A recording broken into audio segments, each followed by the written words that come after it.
Mi papá era un hombre de palabra. En su infancia, en el Banco Magdalena, tenía un grupo de amigos y se hacían llamar Los Amigos.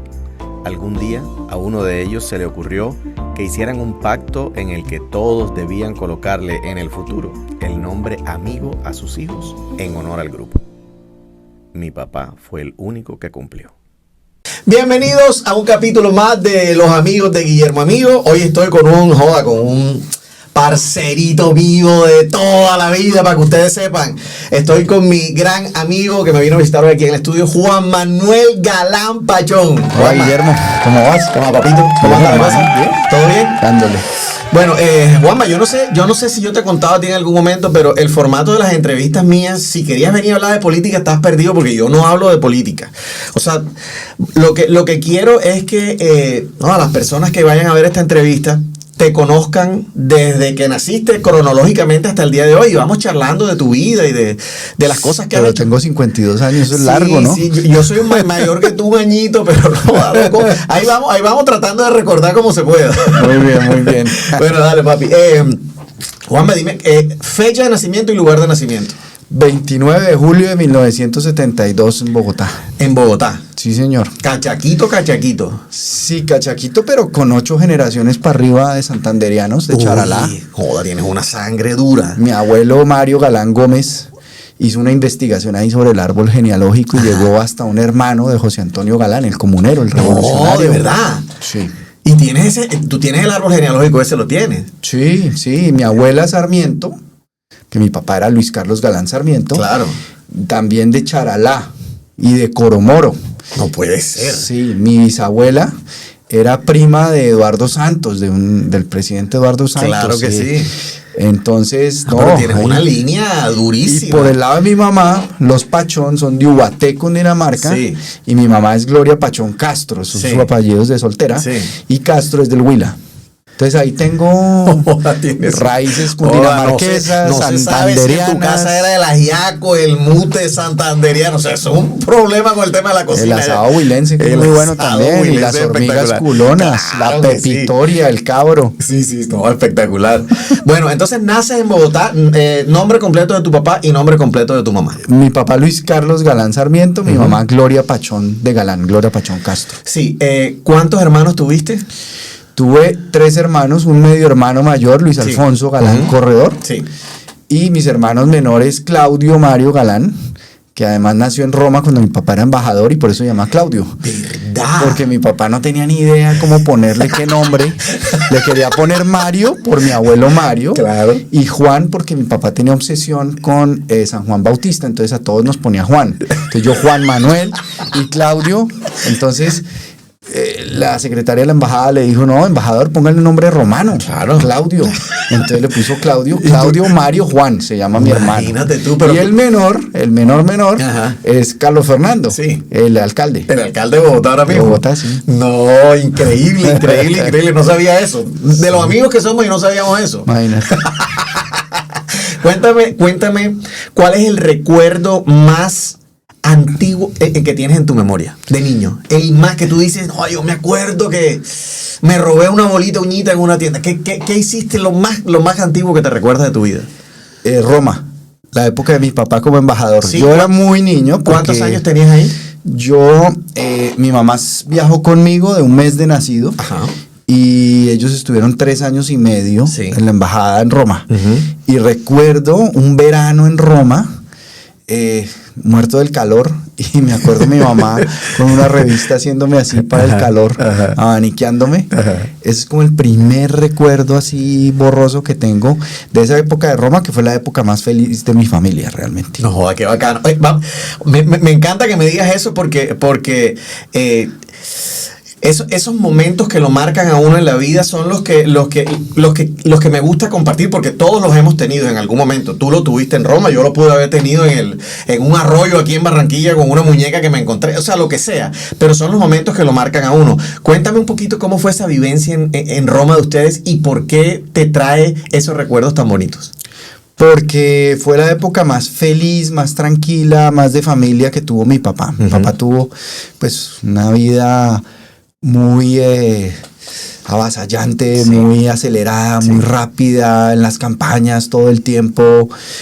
Tenía muy poco tiempo realmente para compartir en familia. Y en esa época él hizo lo que le gustaba. Él leía revistas, la actualidad europea, política en esa época era muy interesante porque se caían todos los gobiernos europeos y los gobiernos italianos, la época de las brigadas rojas y los atentados que hubo, los choques petroleros, la guerra del Yom Kippur, o sea, le tocaron una cantidad de cosas, la crisis del asesinato de Aldo Moro con Pablo VI, todo eso le tocó.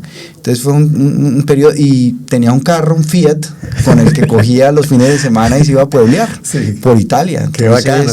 Por la costa amalfitana y todo eso por allá. Por todas partes donde podía ir, los fines de semana puebleaba con nosotros, con mi mamá y con mi hermano, pues que nació allá.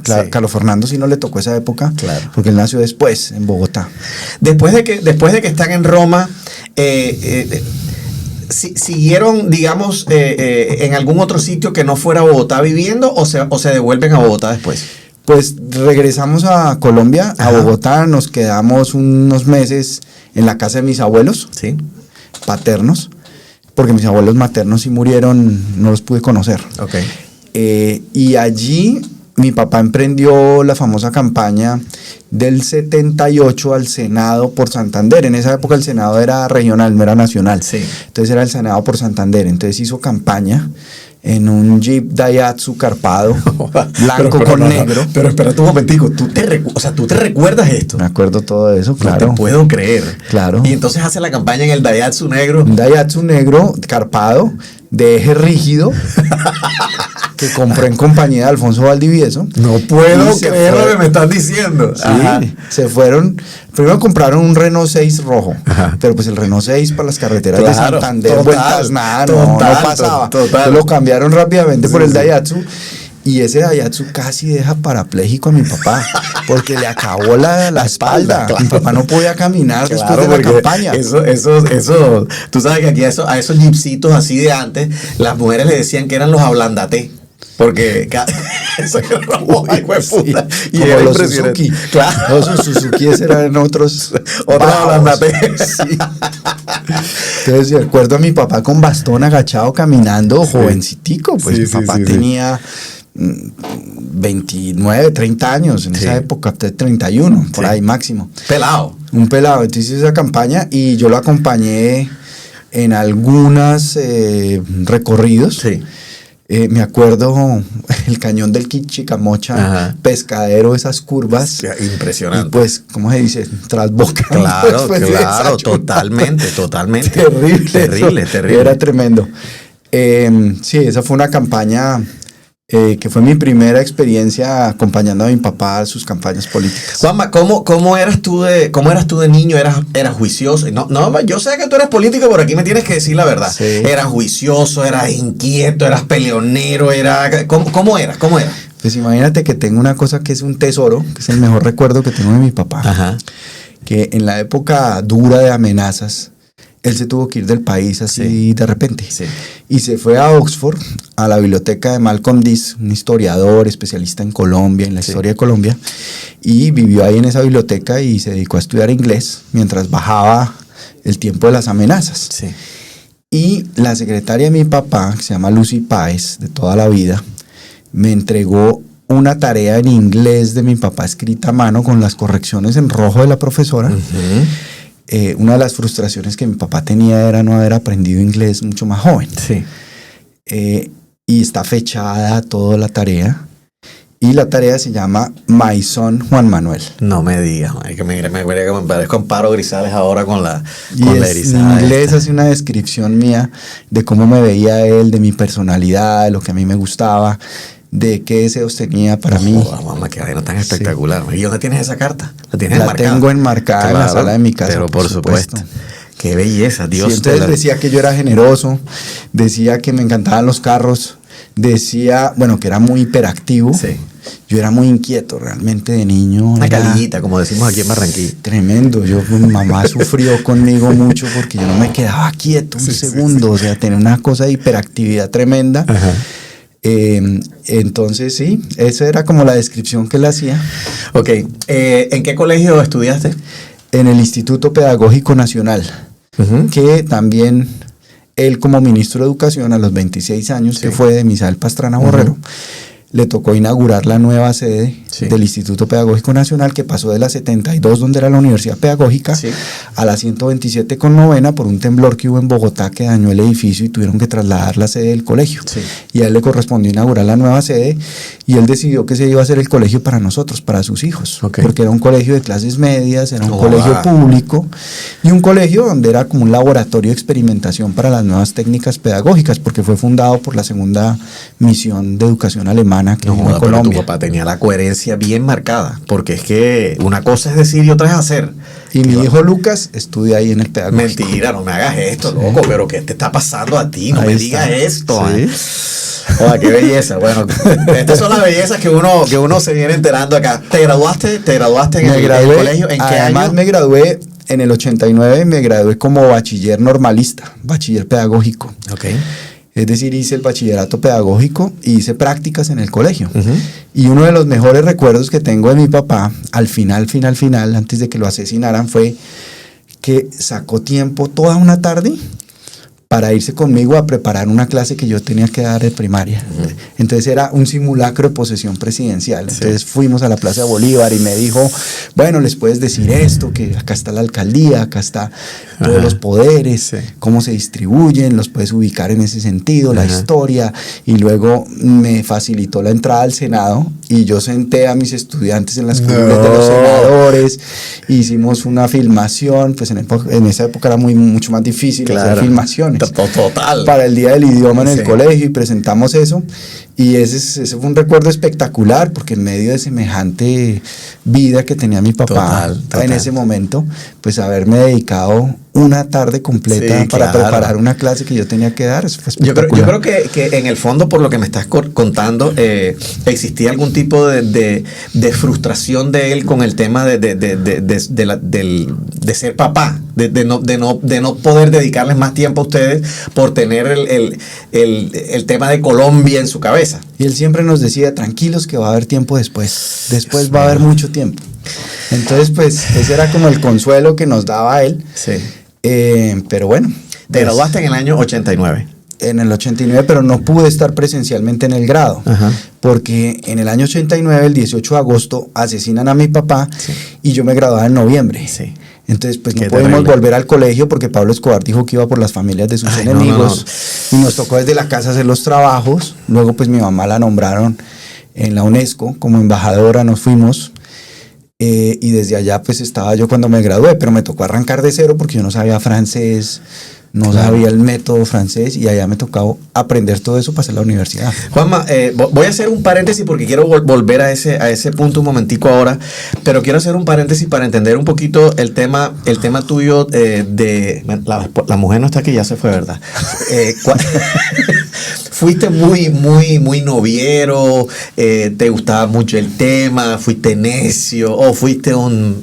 Pues imagínate que precisamente ese día, el viernes 18 de agosto, estudio, cuando asesinaron a mi papá, mi papá nos había dicho del colegio a la casa, de la casa al colegio y no más porque pues la situación era dura.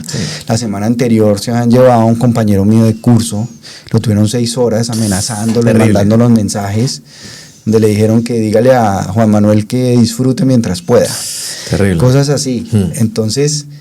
Pero yo había conocido en la celebración de los 50 años de mis abuelos del matrimonio a una niña, la hija de Gustavo Nieto Roa, el cineasta, y me encantaba. Y entonces ese viernes... Me encantaba, yo no sé cómo lo puso, ¿verdad? Entonces ese viernes me fui del colegio a visitarla. Atrevido, man. Te regañaron. Y entonces en esa época ni celulares existían ni nada. Entonces mi mamá se consiguió el teléfono donde yo estaba, llamó. Y bueno, mi mamá me pegó una vaciada tremenda y me dijo, ya lo va a llamar su papá y todo. Y yo asustado que me iba a llamar mi papá. Y mi papá cuando regañaba, se ponía como en los discursos. Pero claro, pero no le estaba hablando, me lo imagino perfectamente. No le estaba hablando a miles de personas, sino solo a uno. Entonces uno, toda la energía por una sola. Claro, eso era tenaz. Entonces yo asustado esperando la llamada de mi papá, pero me llamó y tenía una voz calmada, serena. Me dijo, por favor, vete para la casa, es un momento difícil. Sí. Y yo le pregunté, ¿qué vas a hacer? Me voy para una correría, pero nos vemos después en la noche. Sí. Y esa fue la última vez que hablé con él. Dios mío de la vida. Me voy a ir un poquito para atrás para hacerte una pregunta, que creo que ya sé cuál es la respuesta, pero me toca preguntártela, y es... Uno digamos, tiene un ídolo de pequeño, que puede ser su hermano mayor, su papá, o puede ser su mamá también. En el caso tuyo, ¿cuál es la figura que tienes como ídolo? ¿Fue tu mamá, fue tu papá, tu hermano mayor, algún tío o algo así? Bueno, yo tenía ídolos en diferentes campos. Sí. Por ejemplo, en la música, sí, de la época de Italia, me quedó... como ídolo Rafaela Carrà. ¿Verdad? Sí, me encantaba. Yo la veía por la televisión y me fascinaba verla cantar y Sí, todo eso. sí. Y mi mamá me cuenta eso. Pero y hace poco se murió, ¿no? Sí, hace poquito. Relativamente poco. Sí, ese fue como un ídolo de infancia. Ajá. Pero obviamente mi papá, Sí, y muchísimo. acompañarlo en sus campañas y ver como la reacción de la gente cuando lo veían, Sí. cuando hablaba. Aunque pues yo no, en esa época no era consciente de lo que él decía, de cuáles Sí. eran sus mensajes, sus ideas, sino era consciente más de ese amor y de ese cariño que la gente le expresaba. En la casa, ¿cómo era? Ya sé cómo era tu papá, ¿cómo era tu mamá? Mi mamá era como la que llevaba la casa, la que nos organizaba. Pero era cariñosa, era estricta. ¿Cómo era ella en ese...? Mi mamá siempre ha sido muy generosa, muy generosa, pero pues le tocaba ser estricta. Claro, es que le tocó ser mamá y papá mucho. Palmada iba, claro. Palmada venía, Sí, pellizco. La educación que de verdad... En ese momento, claro. Claro. Claro. No, y la pues, que funciona, la verdad, papi, porque... Era yo muy inquieto. Pobre mi mamá. Sí, pobre mi mamá, y el colegio también era... Bueno, Juanma, me voy a ir al momento crítico de tu vida, que es... ¿hablaste con tu papá? ¿No hablaste más con él? ¿Cómo te enteras tú que acaban de asesinar a tu papá? Pues fue como una noticia que recibimos a pedazos, porque lo primero es que estábamos en la casa ese viernes por la noche ya comiendo y viendo la telenovela de esa época.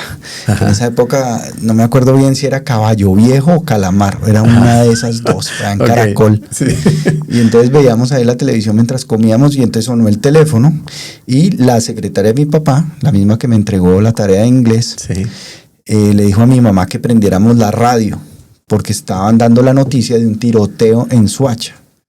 Que no se sabía qué había pasado, pero que había habido un tiroteo y ustedes sabían que tu papá estaba en Soacha. Claro, y que habían cancelado la manifestación. Entonces prendimos la radio y empezaron como las noticias un poco confusas, diciendo que a mi papá lo habían retirado, pero no sabían, digamos, su estado de salud, si había estado herido o no. Que al parecer había unos miembros del equipo de seguridad que habían resultado heridos, y después de haber escuchado un rato la radio dijeron que a los heridos y a las personas de la manifestación las habían llevado a Cajanal, que quedaba en el CAN, muy cerca del Ministerio de Educación, el Ministerio de Minas. Y entonces había una patrulla de policía estacionada en la casa, en el edificio todo el tiempo. Tomamos la patrulla y nos fuimos hacia Cajanal, y pues le pedimos a los policías que prendieran la radio para poder escuchar, saber noticias de mi papá y de qué pasaba. Bueno, llegamos a Cajanal y me acuerdo, un enjambre de cámaras se nos abalanzaron encima, mi mamá y todo, entramos. ¿Recuerdas tu mamá cómo estaba en ese momento en tu casa? ¿Cómo fue la reacción de ella al irse como enterando de ciertas cosas? No, ella muy serena. Estuvo tranquila. Tranquila, mi mamá nunca ha sido, digamos, de descomponerse ni nada de eso. Mi mamá muy, muy, muy serena, pero pues obviamente muy preocupada, muy preocupada. Llegamos y nos mandaron ahí en urgencias, al lado de la radio donde hacen los despachos de las ambulancias y todo. Entonces dijeron que ya venía una ambulancia, y entonces nosotros pendientes de si venía, quién venía en la ambulancia, si venía mi papá o qué. Y llegaron los dos miembros del equipo de seguridad heridos. Santiago Cuervo, que a los 15 días murió por las heridas que recibió en el abdomen. Y estando herido, Santiago alzó a mi papá y lo llevó hasta el carro. estando herido todo, o sea, disparos en el abdomen. No puede ser.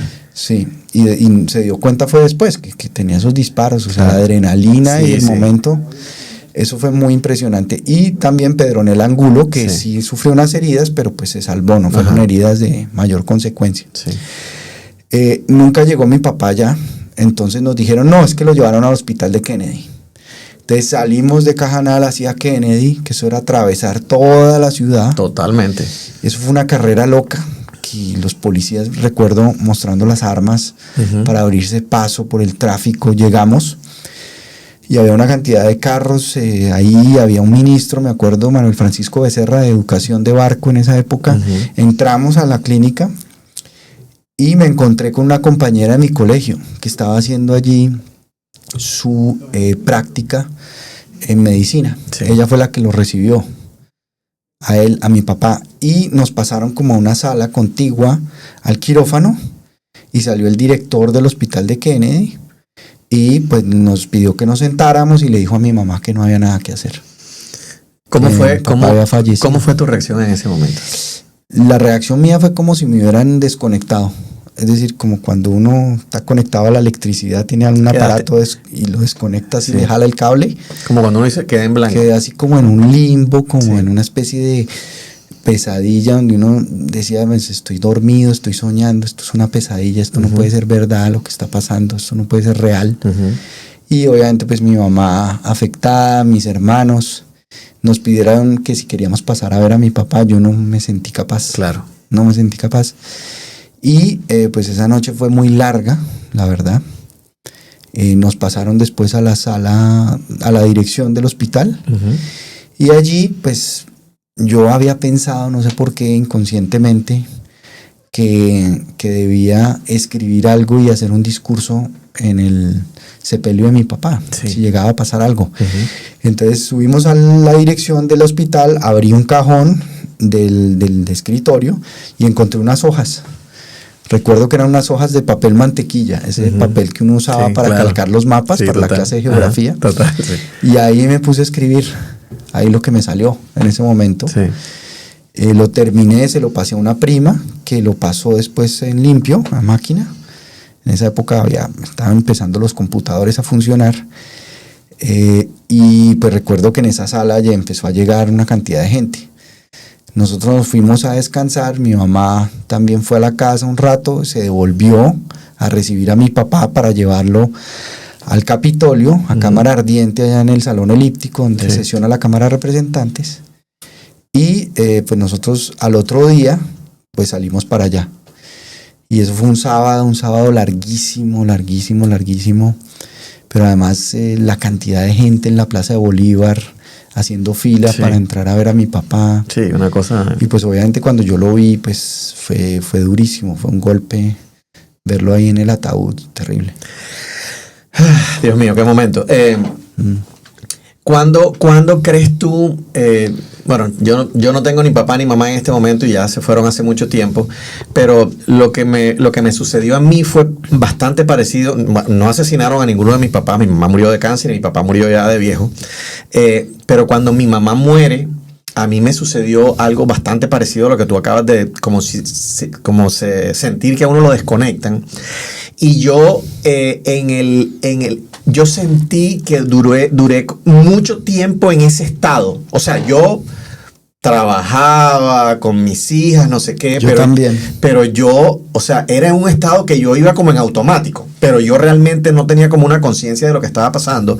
Y en algún momento, como un año después, yo estaba meciendo a mi hija menor. Mi hija menor tenía 15 días cuando mi mamá murió y yo la estaba meciendo, tenía año y algo, para dormirla, y en ese momento empecé a llorar. Yo no había llorado por mi mamá en el primer año. Y a partir de ese momento yo empecé a hacer un duelo, o sea, como si se acabara de morir. Yo quiero saber, en tu caso, porque siento que el duelo y el luto uno tiene que hacerlo como ser humano, como para poder superar las cosas. ¿En algún momento te llegó eso? ¿Fue rápido, no fue rápido o no te llegó nunca? No, yo creo que eso se queda con uno para toda la vida. Sí. Porque creo que el dolor, la tristeza, no se va nunca, uno aprende como a convivir con ella y uno, yo creo que tiene la posibilidad de decidir qué hace con el dolor. Si lo convierte en resentimiento, en amargura, en frustración permanente, mirando atrás, o si lo convierte en una fortaleza para salir adelante, para seguir adelante. Y me costó muchos años entender eso y convertir ese dolor en una fortaleza. Pero en mi caso me pasó algo similar a ti y como que me hice mi propio, como que me enconché, me aislé, que fue como un mecanismo de defensa. Y me costó mucho romper esa caparazón que yo mismo hice, como una especie de coraza de protección, de no volver a sentir una herida y un dolor así de profundo. Y reconectarse uno con los sentimientos, interactuar. Todo eso es un proceso que toma tiempo, y yo siento, mirando retrospectivamente, que necesité apoyo y orientación en ese momento para ir por ese camino del duelo. No lo tuvimos, pues porque en esa época pues no se hablaba de los coaches que hablan ahora y de no existía nada de lo que existe en este momento. Estamos hablando de hace 35 años. Uno tenía que sobrevivir. Exactamente. Uno solito para adelante. Sí. Y pasar pues de la noche a la mañana de ser un adolescente que pensaba en una serie de cosas a otra vida. O sea, es como si le cambian en un segundo a uno la vida y le la ponen patas arriba en un segundo. Entonces adaptarse a eso no fue fácil, pero me ayudó mucho el haber llegado a un país extranjero, no conocer el idioma, tener que enfrentarme a estudiar mucho y a poner la cabeza en eso. Eso me ayudó. Ok, perfecto. ¿A qué país te fuiste y qué empezaste a estudiar? Me fui a Francia. Y empecé por estudiar francés, porque no tenía ni idea de francés. No sabía decir ni bonjour, ni buenos días. Yo sé decir bonjour, pero porque lo compro. Pero además el método francés es muy jodido, porque allá lo que me tocó a mí era escribir a mano composiciones, que era el método de los exámenes. Y eran 5 horas uno escribiendo una composición, un ensayo a mano. En francés. Entonces, eso fue peso. Duro. Eso fue muy duro, pero eso me ayudó. O sea, ser capaz de vencer eso me puso como en un estado de ánimo y de estado mental de enfrentar esa dificultad que al mismo tiempo pues estaba enfrentando pues ese dolor de la ausencia de mi papá. Pues llegar un 29 de octubre a un país extranjero, el cielo gris, las hojas cayéndose en pleno otoño. Todo mal. Haber desbaratado la casa que mi papá armó, que fue la última casa donde estuvimos, un apartamento donde él hizo su propia biblioteca, la amplió. Eso fue muy duro, muy doloroso. Pero gracias a que mi mamá tuvo una dificultad adicional, que fue el secuestro de mi tía Maruja, que la secuestró Pablo Escobar con Francisco Santos, con Azucena Liévano, con Diana Turbay, que perdió la vida. Pues que Gabo cuenta eso en Noticia de un secuestro muy bien contado. Eso obligó a mi mamá como a salir de su duelo y a que su razón de vivir era sacar libre y viva a mi tía Maruja. Entonces ella venía a Colombia y hablaba con Alberto Villamizar, el esposo de mi tía Maruja, y miraban a ver qué se inventaban. Entonces inventaron una campaña de Colombia lo reclama. Entonces pusieron a cuanto persona pública visible a decir Colombia lo reclama, libérenlos. Bueno. Hoy hubieran puesto a todos los influencers. Exacto. Y hicieron responder a Pablo Escobar, que dijo: así me lo piden no sé cuántos millones de colombianos, no los voy a liberar. Entonces, bueno, la campaña sirvió. Y bueno, ahí estudié ciencias políticas. ¿En Francia? En Francia. ¿En qué universidad? En el Instituto de Estudios Políticos de París. Y estudié también relaciones internacionales. ¿Al tiempo o uno después de otro? Uno después de otro. ¿Cuándo te gradúas de la primera? En el año 92 terminé. ¿Y arrancas inmediatamente con la segunda? Y arranco con la segunda en la Escuela de Estudios Internacionales de París. ¿Y terminas en qué año? Termino en el año 96. Porque en el Interregno hice un año en la Universidad Libre de Bruselas, que no contó realmente, pero pues fue una experiencia de un año allá viviendo y estudiando en la Universidad Libre de Bruselas. Y luego hice la maestría en política internacional Y la tesis la hice sobre el nuevo liberalismo precisamente, porque allá en Francia había como una visión romanticista del guerrillero que lucha contra una élite depredadora y que no hay otra manera sino la violencia y la lucha armada. Y resulta que yo había visto muchos videos de mi papá porque pues después de su asesinato yo quería verlo vivo. Claro. Entonces como había videos, yo ponía videos y lo veía en sus entrevistas y en sus discursos. Pero yo sí te quiero hacer aquí quiero parar porque me voy a lo que me pasó a mí y yo tengo videos de mi mamá que no he sido capaz de ver. ¿Cómo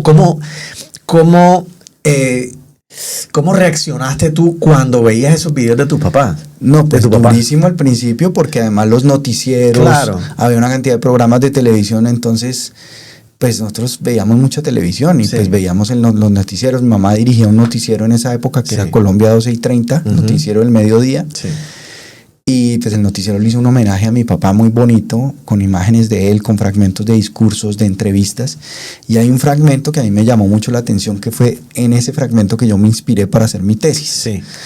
Que es una entrevista que le hizo Pacheco en esa época, Fernando González Pacheco, que tenía una serie de charlas con Pacheco, que entrevistó a todos los precandidatos liberales de ese momento. Entonces estaba William Jaramillo, Jaime Castro, Hernando Durán Duzán, Ernesto Samper, Alberto Santofimio y mi papá, eran los 6 precandidatos liberales.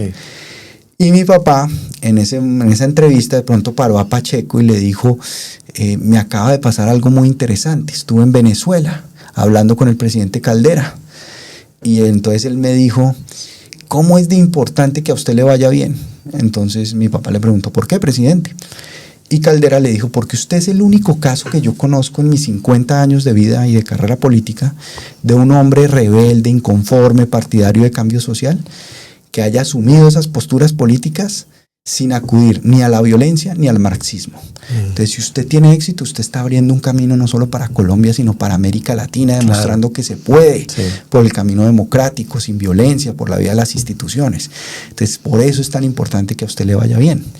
Entonces, ese fragmento yo dije, pues yo les voy a demostrar acá a estos franceses que sí había otros caminos y que sí hubo un movimiento político que abrió un camino de enfrentar el statu quo, de buscar cambio social, transformaciones, pero sin la violencia, sin el marxismo, ni ideas extremas.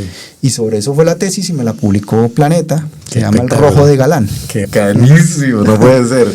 ¡Qué bueno! Listo. Te gradúas, haces la tesis, terminas en Francia y te vienes para Colombia. Me regreso para Colombia y me meto en la campaña de Andrés Pastrana a la presidencia. Y trabajé en las juventudes en ese momento. Y pues gana la presidencia Andrés Pastrana y me nombra viceministro de Educación y de Juventud.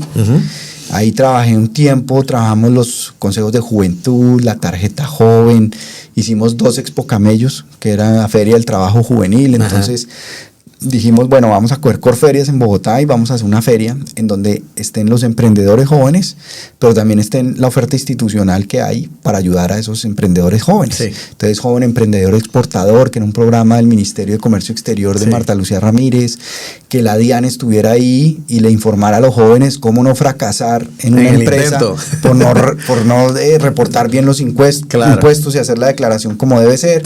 Bueno, eso fue una experiencia muy bonita y fundamos Colombia Joven, el programa presidencial Colombia Joven, que duró hasta este gobierno, que creó el Ministerio de la Igualdad y un viceministerio de Juventud. Ahí entonces en ese trabajo estuve 3 años y me fui a hacer una maestría en Relaciones Internacionales y Seguridad. ¿Dónde? En la Universidad de Georgetown, en Washington. Y fue muy interesante porque yo aterricé en Washington en agosto del 2001. Y unos días después fue el 11 de septiembre.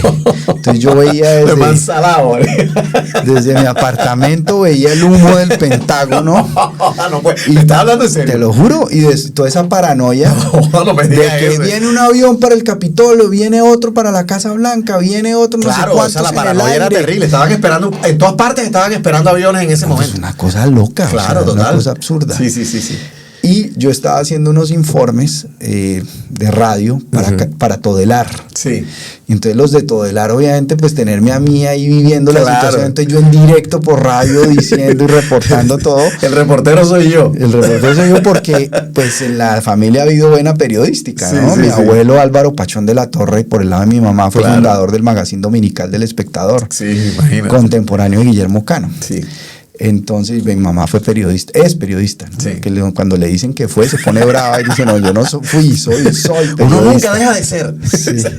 Y mi papá también fue periodista. Entonces, esa experiencia del 2001 y me tocó la guerra de Afganistán que vino después, la guerra de Irak. ¿Cuánto tiempo estuviste allá en 2 años. 2 años. Sí. ¿Hiciste la maestría? Hice la maestría. O sea, terminas en el 2003. 2003. ¿Y en el 2003 te regresas de una vez? Entonces, yo me fui a estudiar con una beca. Sí. Pues porque pues, las universidades de Estados Unidos, por una maestría, eso es bastante costoso. Entonces yo apliqué a una beca y la beca tenía un reglamento. Y el reglamento era que la entidad que a mí me había respaldado, donde yo estaba trabajando para irme a estudiar, yo debía regresar a trabajar con esa entidad 2 años. Sí. No podía irme del país. No era libre. Exacto.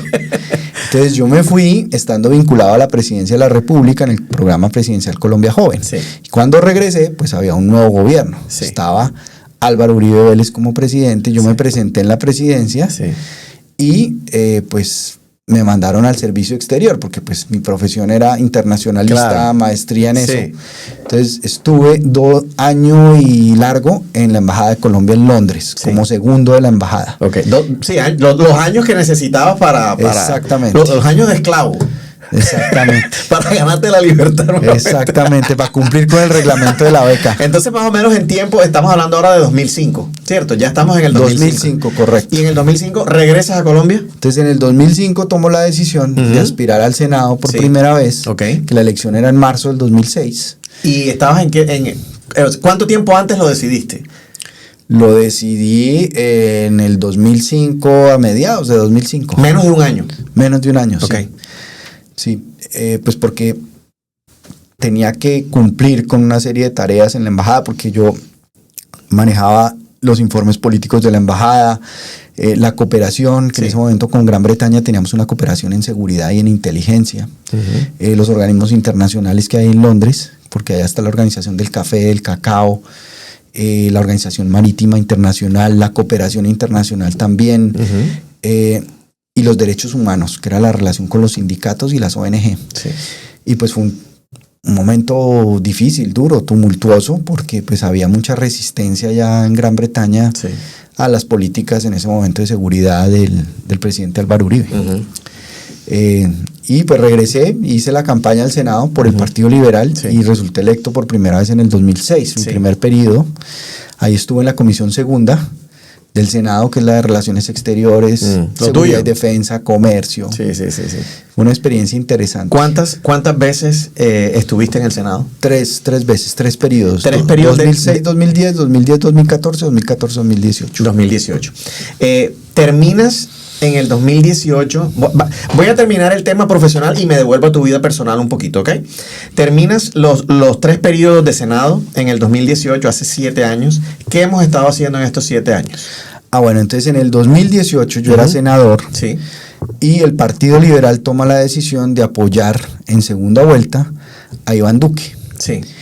Y yo no estuve de acuerdo con esa decisión, porque pues nosotros veníamos teniendo una postura de oposición, haciendo debates de control político. A mí me tocó yo fui citante con Cecilia López de los debates de los falsos positivos en Soacha, con las madres.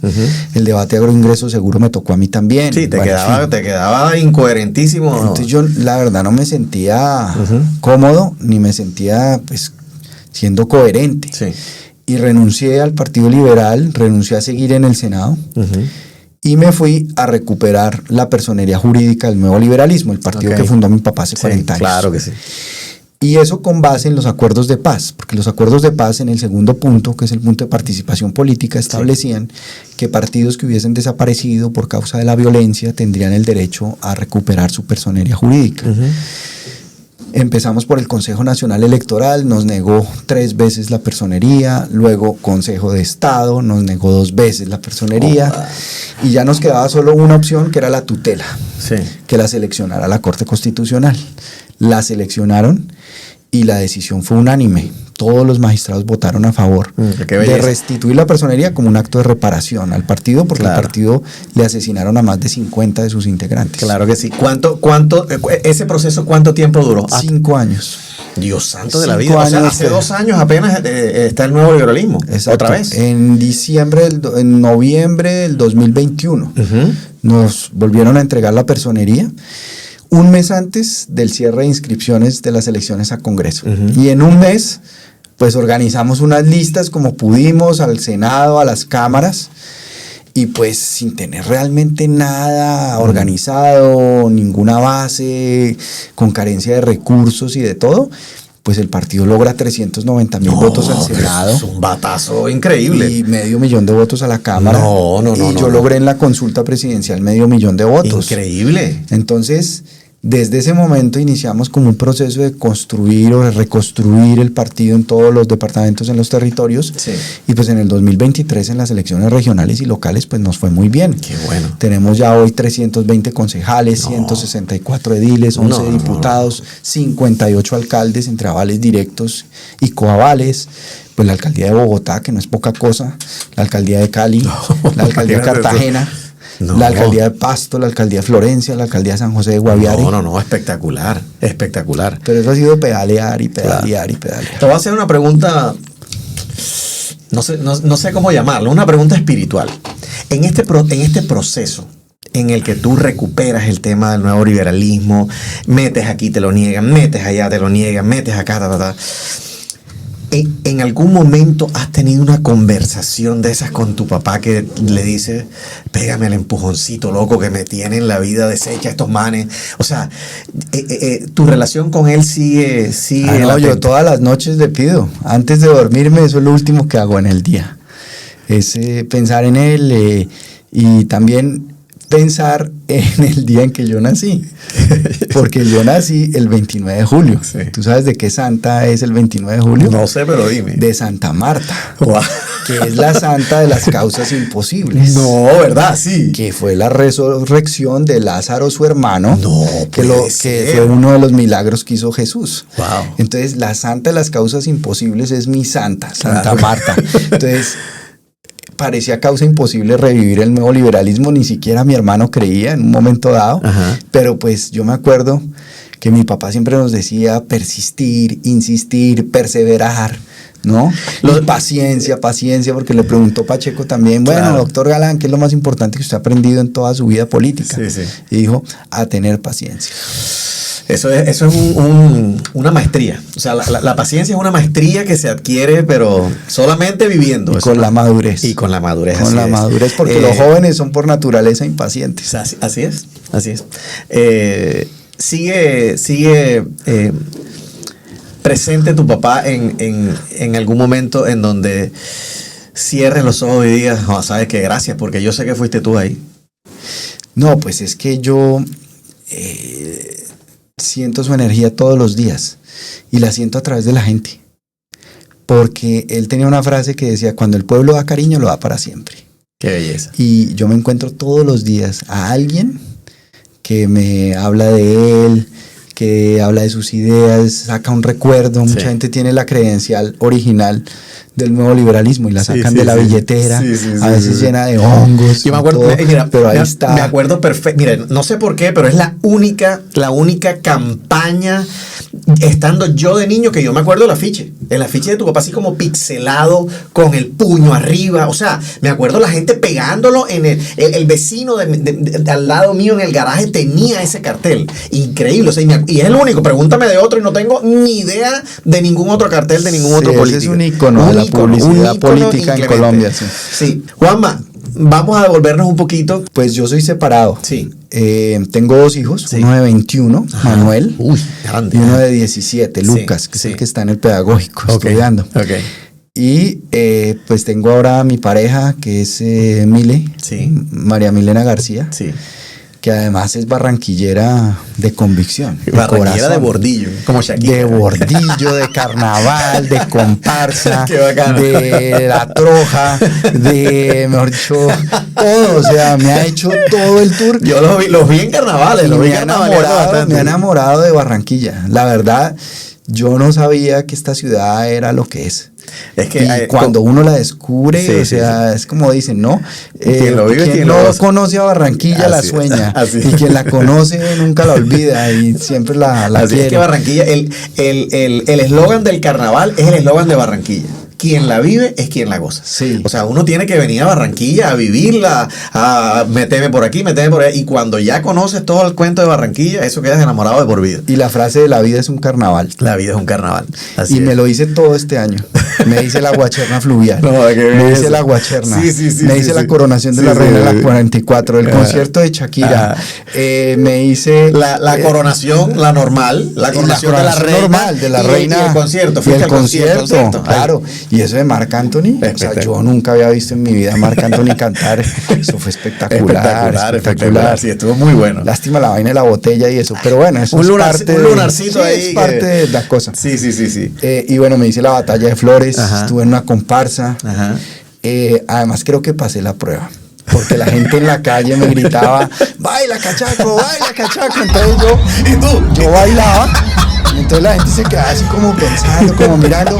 Y después decían, no es cachaco, no es cachaco. Entonces yo decía, uy, pasé. No, pero es que la gente aquí va perrateada, tú sabes, o sea, No, aquí pero somos además, los perrateadores. ¿sabes qué fue lo que más me impactó? Ajá. La capacidad de burlarse de uno mismo. Sí, claro, eso. Eso es espectacular. Es O sea, espectacular. cuando uno logra eso, Así es. Al Así otro es. lado. Así es, ni más ni menos. Juanma, entonces vamos a hablar un poquito. Tu hijo de 21, ¿cómo es el nombre de él? Manuel, Manuel. ¿Y el de 17? Lucas. Ok, ¿cómo fue, tu vida de papá, cómo te cambió tu vida en el momento de tenerlos a ellos? No, pues eso es un momento que no se puede describir, o sea, eso le cambia a uno la vida también, así como le cambia en un segundo a uno la Así vida es. cuando perdí a mi papá, le cambia a uno la vida cuando le llega un hijo. O sea, eso es algo, es cosas de la vida más impactantes y que más huella dejan es eso. Sí. Es un impacto emocional tremendo, pero a la vez una responsabilidad y, como dicen, ¿no? Hijos pequeños, problemas pequeños, hijos grandes, problemas grandes. Ni más ni Pues menos. ahora estamos en la adolescencia. Que es una que época tiene sus increíble. cosas. Además, es una generación que le tocó la pandemia, Sí, sí. les tocó el encierro y Sí, eso sí, dejó sí. unas huellas en la salud emocional profundas. Sí, sí, sí, sí. Y pues el estar separados, que pues yo ya me había separado cuando la pandemia, Sí. pero pues estábamos por el teléfono todo el tiempo en comunicación.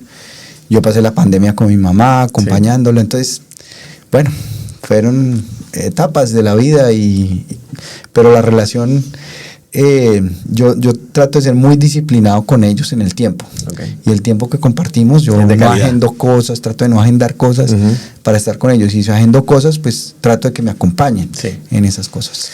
Juanma, ¿cómo definirías el momento que estás viviendo en este momento en tu vida? Pues un momento definitivo en términos de carrera política. Creo que lo que estamos viviendo en este momento, el país, la animosidad, la degradación de la política en la agresividad, en el discurso, en descalificar al otro por principio, por ideología, por dogma, no reconocer ninguna validez al oponente, no intercambiar ideas, tesis, propuestas, argumentos, y que ese sea el proceso político, sino el ataque, la calumnia, todas esas bodegas en redes que hay. Pues eso lo frustra a uno, ¿no? Porque yo la política que aprendí a hacer es la política con las ideas, con las propuestas. Sí, claro. No pensando en qué debilidad le encuentro al otro, cómo lo ataco, cómo me le voy encima con agresividad y con violencia. Yo creo que eso no construye. El país necesita construcción, necesita esperanza, necesita ver que el futuro sí es posible, que sí va a venir. Entonces estamos en un momento crítico y el nuevo liberalismo está muy bien posicionado para hacer un partido que interprete ese momento que estamos viviendo el país y poder lograr unas buenas listas al Congreso, un buen equipo. Yo no tengo tampoco una obsesión y una vanidad y una aspiración personal Yo lo que quiero es que a través de la política uno puede dejar huellas, puede dejar cambios, y a eso es lo que le apuesto. Muy bacano. Juanma, te voy a hacer, no sé si es la última pregunta, pero una de las últimas preguntas, y es, digamos que Dios es generoso y nos regala unos 35 años más de vida. Y estamos en los 87, 88, por allá más o menos. Y tú miras hacia atrás. ¿Qué crees que pasó? Pues, como yo he visitado mucho en estos años, el Cementerio Central de Bogotá, sí, que es un sitio bien interesante, ¿sabes? Hay 35 presidentes de Colombia. Sí. Está el general Santander, Rafael Uribe. Imagínate. Está Pizarro, está Orestes Índice, sí, que compuso la música del himno nacional, claro. Rafael Pombo, Leo Kopp, que fue el fundador de Bavaria. Es decir, es un sitio histórico bien interesante, y hay una tumba que es la de Jaime Pardo Leal, sí, que tiene un epitafio, que yo creo que sería mi epitafio también, lo adoptaría, ¿sabes? Ajá. Y el epitafio dice más o menos: si la muerte me sorprende, no le tengo miedo. Soy un hombre dialéctico y sé que después de mí vendrán otros mejores a reemplazarme. Qué belleza. Juanma, te agradezco inmensamente que te hayas acercado aquí al estudio. Agradezco mucho tu amistad. Te deparo todos los éxitos del mundo en el futuro, a nivel personal, a nivel profesional. Gracias por abrirte conmigo para que mi comunidad te vea, y estoy segurísimo que esta entrevista va a dar mucho de qué hablar, porque conocerte así desde adentro como persona, y no como político, creo que a la gente le va a gustar mucho ver esta faceta tuya. No, a ti muchas gracias, muy generoso por el espacio y por la invitación. A Barranquilla, estos son tus micrófonos. Cuando quieras venir, nada más es que me digas. Si te quieres sentar aquí 80 veces nos sentamos. Muchas gracias. Y bienvenido, y ojalá podamos carnavalear el próximo año nuevamente. Muchas gracias. Vamos. Gracias, muy querido. Muchísimas gracias, papá. Gracias. Chao. Hasta aquí esta entrevista con el maravilloso Juan Manuel Galán Pachón, un hombre impresionante, con una memoria, como la vieron, números, datos, personas con 2 apellidos, o sea, es fascinante, con una vida personal que lo ha llevado a donde está el día de hoy, con aciertos y desaciertos, nos imaginamos, pero con muchas ganas de seguir construyendo y de seguir haciendo que su papá, donde esté, se sienta muy orgulloso de él y de su familia. Nos vemos la próxima semana en un capítulo más de Los Amigos de Guillermo Amigos.